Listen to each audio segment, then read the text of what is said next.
गैर संवैधानिक मुस्लिम रिजर्वेशन को हम समाप्त कर देंगे। आखिर बीजेपी पसमानदा मुसलमानों की दुश्मन क्यों है? तेलंगाना में इस साल होने वाले चुनाव से पहले मुस्लिम आरक्षण का मुद्दा जोर पकड़ रहा है। बीजेपी एक ओर जहां मुस्लिम आरक्षण को खत्म करने की बात कह रही है, तो दूसरी ओर विपक्षी पार्टियां सहित तेलंगाना की सरकार मुस्लिम आरक्षण के पक्ष में अपनी बात कह रही है। तेलंगाना में मुस्लिम आरक्षण विवाद की शुरुआत तब हुई जब हैदराबाद की एक रैली में अमित शाह ने कहा कि उनकी सरकार बनते ही गैर संवैधानिक मुस्लिम आरक्षण को हम समाप्त कर देंगे। ये अधिकार तेलंगाना के SC, ST और OBC का है जो उनको मिलेगा। मैं यहाँ कहकर जाता हूँ, भारतीय जनता पार्टी की सरकार बनेगी तो एक गैर संवैधानिक मुस्लिम रिजर्वेशन को हम समाप्त कर देंगे।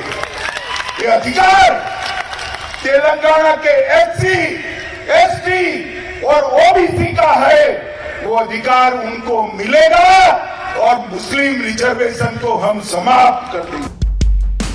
अमित शाह के इस बयान पर असदुद्दीन ओवैसी ने पलटवार किया और बीजेपी को मुसलमानों का दुश्मन बता दिया। आखिर बीजेपी पसमानदा मुसलमानों की दुश्मन क्यों है? आखिर क्यों बीजेपी, अमित शाह और प्रधानमंत्री जो मुसलमानों में पसमानदा मुसलमान जो डॉक्टर, इंजीनियर, स्कूल के टीचर्स बन रहे हैं, नर्सेज बन रहे हैं, स्टेट पब्लिक सर्विस कमीशन में तेलंगाना में जा रहे हैं, उनसे इतनी नफरत क्यों है? बीजेपी इनके डेवलपमेंट के खिलाफ क्यों है? इनके एम्पावरमेंट के खिलाफ क्यों है बीजेपी? तेलंगाना में आने वाले विधानसभा चुनाव से पहले मुस्लिम आरक्षण को खत्म करने का ऐलान बीजेपी की एक तय रणनीति का हिस्सा माना जा रहा है।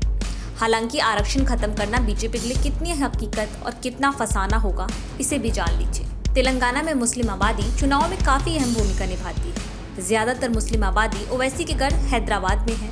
कुल 119 सीटों में से 40 सीटों पर यह समुदाय असर रखता है। वहीं कुल इनकी आबादी की बात करें तो 12.7% हिस्सा अल्पसंख्यकों का है। बीजेपी को ये साफ पता चल चुका है कि ओवैसी के रहते तेलंगाना में और खास तौर पर हैदराबाद के मुस्लिम वोटर का उनके पाले में आना संभव नहीं है। इसीलिए वो अब मुस्लिम आरक्षण को खत्म करने की बात कर बाकी समुदायों को लुभाने की कोशिश कर रही है। बीजेपी की नजर राज्य के OBC, SC और ST वोटर्स पर है। इसीलिए अमित शाह ने अपने भाषण में भी SC, ST वोटर्स को आरक्षण देने का ऐलान किया।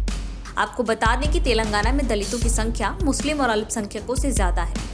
दलित वोटर राज्य में करीब 17% हैं और बीजेपी को इस बात का आभास है कि अगर OBC और अन्य जातियों के वोटर्स को पार्टी अपने पक्ष में कर लेती है तो सत्ता की चाबी आसानी से मिल सकती है। इसीलिए चुनाव से पहले बीजेपी उन वोटर्स को साध रही है और उनको अपना वोट बैंक बना रही है।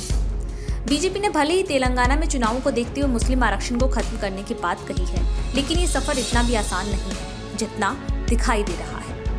क्योंकि कर्नाटक चुनाव से पहले बीजेपी ने कर्नाटक में भी मुस्लिम आरक्षण खत्म कर उसे लिंगायत और वोकालिका में बांट दिया, लेकिन बाद में इस पूरे फैसले पर सुप्रीम कोर्ट ने चुनाव की तारीखों तक रोक लगा दी है। ऐसे में तेलंगाना में बीजेपी ने मुस्लिम आरक्षण खत्म करने का फैसला करके भले वोटरों को रिझाने की कोशिश की हो, लेकिन बीजेपी के इस फैसले में अभी बहुत सारी कानूनी अड़चनें आनी बाकी हैं।